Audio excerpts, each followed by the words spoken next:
All right, First Chronicles chapter 14. So in this one, we're going to a little bit more about David and his wives that he marries. He gets children out there. Of course, he defeats the Philistines, does really well. So he was probably already had a reputation in the land because he never basically loses a fight. But against the Philistines, he finally overcomes them, and everybody's like, holy crap, don't mess with David. So verse 1, now Hiram, king of Tyre, sent messengers to David and timber of cedars with masons and carpenters to build him a house. David perceived that the Lord had confirmed him king over Israel, for his kingdom was lifted up on high because of his people Israel. So David's like, hey, this is working out. I'm blessed of God. This is going great. Verse 3, David took more wives at Jerusalem, and David begat more sons and daughters. Now, if you go back, I believe that's chapter 3 or 4 of First Chronicles. It goes into the more that, again, those lists of David had so many wives in those 7 years. He had a couple wives and like 5 or 6 children in those 7 years he was at Hebron before he became king in Jerusalem. Then in Jerusalem, he had more wives and a lot more kids, and that's even when Solomon was born. So that's what he's talking about here. Verse 3, he took more wives at Jerusalem. David begat more sons and daughters. And now they're going to go into the names of all of them, which is a continuation to an extent of what we saw in chapter 3 or 4. Now verse 8, when the Philistines heard that David was anointed king over Israel, all the Philistines went up to seek David. And David heard of it and went out against him.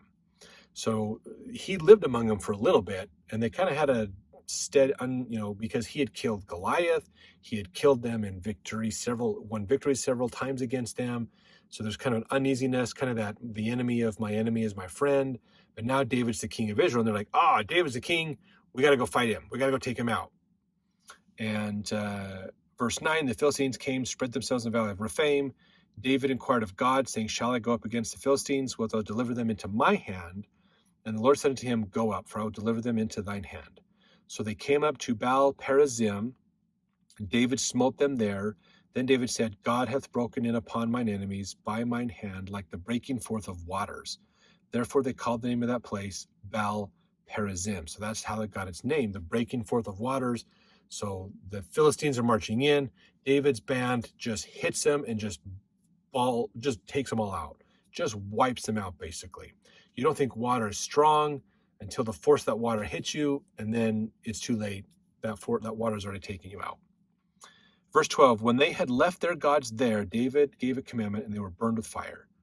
And the Philistines yet again spread themselves abroad in the valley. So the Philistines retreated so fast they left their idols that they carried onto the battlefield there, and so David had them all burned and destroyed. Verse 14, therefore David inquired again of God, and God said unto him, go not up after them, turn away from them, come upon them over against the mulberry trees. So they fled, the Philistines fled, and David prayed, should I follow them and hunt them down more? He says, no, don't go that way, go over this way, and you'll run into them. Verse 15, it shall be when thou shalt hear a sound of going in the tops of the mulberry trees, that then thou shalt go out to battle, for God is gone forth before thee to smite the host of the Philistines. David therefore did as God commanded him, and they smote the host of the Philistines from Gibeon even unto Gazer. And the fame of David went out into all lands, and the Lord brought the fear of him upon all nations. So again, the Philistines thought they were retreating, they thought they were going to sneak around, and David met them. And they're like, what the heck? So David really won a serious victory over the Philistines in this time. And this is a very simplified version of the story we get when we get into Samuel. So read those, and they'll have more details in there than what we have here. So let's jump into the next chapter to continue to learn more about this time of David and continuing on.